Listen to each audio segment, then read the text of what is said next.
আমরা ছায়া মন্ত্রিসভা গঠনের প্রস্তুতি নিচ্ছি বললেন আসিফ মাহমুদ। নাহিদের বাসায় তারেক রহমান। নতুন সরকারের শপথ অনুষ্ঠানে ঢাকায় আসছেন যেসব দেশের প্রতিনিধি, হেরেও সংসদে যেতে পারেন পাটোয়ারি। হেরেও সংসদে যেতে পারেন পাটোয়ারি।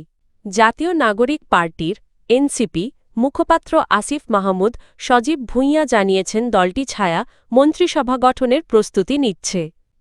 রোববার সকালে নিজের ভেরিফাইড ফেসবুক পেজে দেওয়া এক পোস্টে তিনি লেখেন, এনসিপি ছায়া মন্ত্রিসভা গঠনের উদ্যোগ নিয়েছে, তবে এ বিষয়ে বিস্তারিত এখনও জানানো হয়নি। উল্লেখ্য, গত ১২ ফেব্রুয়ারি ত্রয়োদশ জাতীয় সংসদ নির্বাচন ও গণভোট অনুষ্ঠিত হয়। ৩০০ আসনের মধ্যে ২৯৯টিতে ভোট গ্রহণ হয়। শেরপুর -৩ আসনে এক প্রার্থীর মৃত্যুর কারণে ভোট স্থগিত থাকে। এছাড়া আদালতের নিষেধাজ্ঞার কারণে ২টি আসনের ফলাফল প্রকাশ হয়নি। নির্বাচন কমিশনের ঘোষিত ফল অনুযায়ী ২৯৭ আসনের মধ্যে বিএনপি এককভাবে ২০৯টি আসনে জয় পেয়েছে। জোট সহ বিএনপির মোট আসন সংখ্যা দাঁড়িয়েছে ২১২। ফলে দলটি নিরঙ্কুশ সংখ্যাগরিষ্ঠতা নিয়ে সরকার গঠন করতে যাচ্ছে। জামায়াতে ইসলামীর নেতৃত্বাধীন ১১ দলীয় জোট ৭৭টি আসন পেয়ে বিরোধী দলে বসছে। এর মধ্যে জামায়াতে ইসলামীর প্রাপ্ত আসন ৬৮টি। জাতীয় নাগরিক পার্টি এনসিপি পেয়েছে ৬টি আসন। নির্বাচনে বিজয়ীদের গেজেট গত শুক্রবার রাতে প্রকাশ করেছে নির্বাচন কমিশন। আগামী মঙ্গলবার সকালে নবনির্বাচিত সংসদ সদস্যদের শপথ গ্রহণ অনুষ্ঠিত হবে। একই দিন বিকেলে নতুন মন্ত্রিসভার শপথ অনুষ্ঠিত হওয়ার কথা রয়েছে। সৌজন্য সাক্ষাৎ করতে জাতীয় নাগরিক পার্টির এনসিপি আহ্বায়ক নাহিদ ইসলামের বাসায় গেছেন বিএনপির চেয়ারম্যান তারেক রহমান। রোববার সন্ধ্যায় বাংলাদেশ জামায়াতে ইসলামীর আমির ডায়ে শফিকুর রহমানের সঙ্গে সাক্ষাৎ শেষে রাত ৮টার দিকে বসুন্ধরা এলাকা থেকে বেইলি রোডে নাহিদ ইসলামের বাসার উদ্দেশ্যে রওয়ানা হন তারেক রহমান। রাত ৮:৩০টার দিকে তিনি সেখানে পৌঁছান। এর আগে জামায়াত আমিরের সঙ্গে সাক্ষাতের সময় তারেক রহমানের সঙ্গে ছিলেন বিএনপির মহাসচিব মির্জা ফখরুল ইসলাম আলমগীর এবং দলের স্থায়ী কমিটির সদস্য নজরুল ইসলাম খান। রাজনৈতিক সূত্রগুলো বলছে, নির্বাচনের পর বিভিন্ন দলের শীর্ষ নেতাদের সঙ্গে এ ধরনের সৌজন্য সাক্ষাৎ অন্তর্ভুক্তিমূলক ও সংলাপভিত্তিক রাজনীতির বার্তা দিচ্ছে। বাংলাদেশের নতুন সরকারের মন্ত্রিপরিষদের শপথ অনুষ্ঠানে যোগ দিতে ঢাকায় আসছেন ভুটানের প্রধানমন্ত্রী, নেপালের পররাষ্ট্রমন্ত্রী এবং মালদ্বীপের পররাষ্ট্রমন্ত্রী।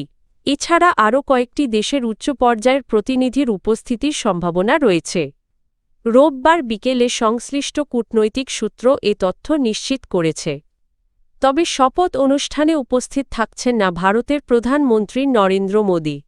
তিনি আসতে না পারলেও ভারতের পক্ষ থেকে একজন গুরুত্বপূর্ণ মন্ত্রী অনুষ্ঠানে যোগ দেবেন বলে জানিয়েছে ঢাকার নির্ভরযোগ্য সূত্র। এর আগে বাংলাদেশের পক্ষ থেকে আনুষ্ঠানিকভাবে নরেন্দ্র মোদিকে আমন্ত্রণ জানানো হয়েছিল।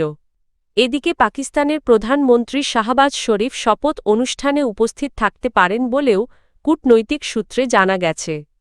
উল্লেখ্য, ত্রয়োদশ জাতীয় সংসদ নির্বাচনের পর নতুন সরকার গঠনের অংশ হিসেবে শিগগিরই এই শপথ গ্রহণ অনুষ্ঠান অনুষ্ঠিত হতে যাচ্ছে। বাংলাদেশ জামায়াতে ইসলামীর আমির ডা. শফিকুর রহমানের সঙ্গে সৌজন্য সাক্ষাৎ করতে তার বাসায় গেছেন বিএনপির চেয়ারম্যান তারেক রহমান। রোববার সন্ধ্যা ৭টার দিকে তিনি বসুন্ধরা আবাসিক এলাকায় জামায়াত আমিরের বাসায় পৌঁছান। এর আগে সন্ধ্যা ৬:৩০টার দিকে গুলশানের বাসা থেকে রওনা হন তারেক রহমান। রাজনৈতিক সূত্র জানায়, জামায়াত আমিরের সঙ্গে সাক্ষাৎ শেষে জাতীয় নাগরিক পার্টির এনসিপি আহ্বায়ক নাহিদ ইসলামের বাসায় যাওয়ার কথা রয়েছে বিএনপি চেয়ারম্যানের। উল্লেখ্য, গত ১২ ফেব্রুয়ারি অনুষ্ঠিত ত্রয়োদশ জাতীয় সংসদ নির্বাচনে ২৯৭টি আসনের ঘোষিত ফলাফলে বিএনপি এককভাবে ২০৯টি আসনে জয় পেয়ে নিরঙ্কুশ সংখ্যাগরিষ্ঠতা অর্জন করে। জোটের শরিকদের আরও ৩টি আসন যুক্ত হওয়ায় বিএনপি জোটের মোট আসন সংখ্যা দাঁড়িয়েছে ২১২। ত্রয়োদশ জাতীয় সংসদ নির্বাচনে ঢাকা-৮ আসনে বিএনপির প্রার্থী মির্জা আব্বাসের কাছে পরাজিত হলেও সংসদে যাওয়ার সম্ভাবনা তৈরি হয়েছে জাতীয় নাগরিক পার্টির এনসিপি মুখ্য সমন্বয়ক নাসিরুদ্দিন পাটোয়ারীর। গণভোটে হ্যাঁ ভোটের বিজয় এবং জুলাই সনদের আলোকে গঠিতব্য উচ্চকক্ষ বা সিনেটের সদস্য হিসেবে এনসিপির পক্ষ থেকে নাসিরুদ্দিন পাটোয়ারীর নাম সবচেয়ে এগিয়ে রয়েছে বলে দলীয় ও সংশ্লিষ্ট সূত্র জানিয়েছে। সূত্র অনুযায়ী উচ্চকক্ষে মোট ১০০ সদস্য থাকবেন। জাতীয় সংসদ নির্বাচনে দলগুলোর প্রাপ্ত ভোটের শতাংশের ভিত্তিতে এই সদস্যরা মনোনীত হবেন। ত্রয়োদশ জাতীয় সংসদ নির্বাচনে ৩০টি আসনে প্রার্থী দিয়ে এনসিপি পেয়েছে মোট ২২,৬৯,৬৩১ ভোট, যা মোট ভোটের ৩.২১%। এই হিসাবে উচ্চকক্ষে এনসিপির অন্তত ৩টি আসন পাওয়ার সম্ভাবনা রয়েছে। দলীয় একাধিক সূত্র জানিয়েছে সম্ভাব্য এই ৩টি আসনের তালিকায় শীর্ষে আছেন নাসিরুদ্দিন পাটোয়ারী। যদিও এখনও আনুষ্ঠানিক সিদ্ধান্ত হয়নি, তবে আলোচনা প্রায় চূড়ান্ত পর্যায়ে রয়েছে। তবে তিনি যদি আসন্ন ঢাকা সিটি কর্পোরেশন নির্বাচনে মেয়র পদে প্রতিদ্বন্দ্বিতা করার সিদ্ধান্ত নেন, সেক্ষেত্রে উচ্চকক্ষে না যাওয়ার সম্ভাবনাও রয়েছে। এদিকে ঢাকা-৮ আসনের নির্বাচনী ফলাফল ঘিরে নাসিরুদ্দিন পাটোয়ারী সামাজিক যোগাযোগ মাধ্যমে ব্যাপক আলোচনায় ছিলেন। বিশেষ করে নির্বাচনী প্রচার চলাকালে মির্জা আব্বাসকে ঘিরে দেওয়া কিছু মন্তব্যের কারণে এই আসনের ফলাফলের দিকে নজর ছিল দেশবাসীর।